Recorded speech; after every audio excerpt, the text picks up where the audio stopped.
Nana Pepay. Mangis ka man gid ti may sa case tiara. Ken na naman tatipulutan ha. Wag, magbaro, pamiklaan. Ay na, madudusan, inom kayo na inom.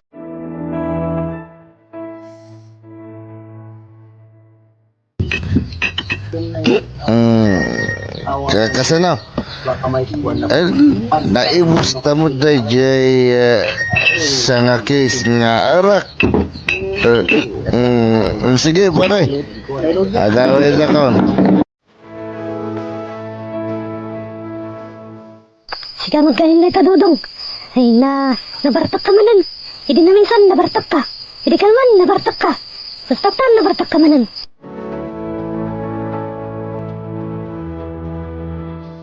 The history of the Visually Impaired Drama Production Center.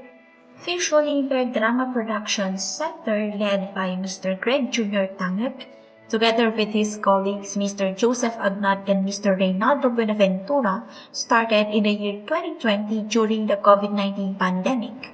One day, they agreed to create a short Ilocano drama titled Last Night Tuyen together with Mr. Christian Dolores.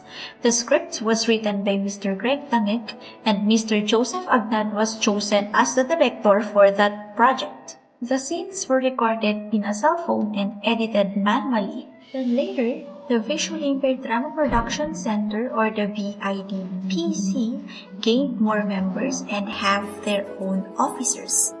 The goal of the group is to bring joy and inspiration to everyone. Aawan lang ti Chiksi ka.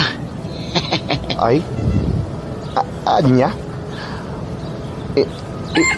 Inom manan? Ay, kito na baro.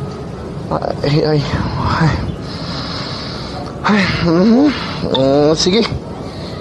Okay, Dayton. Okay langan. Di bali. Last day to yun.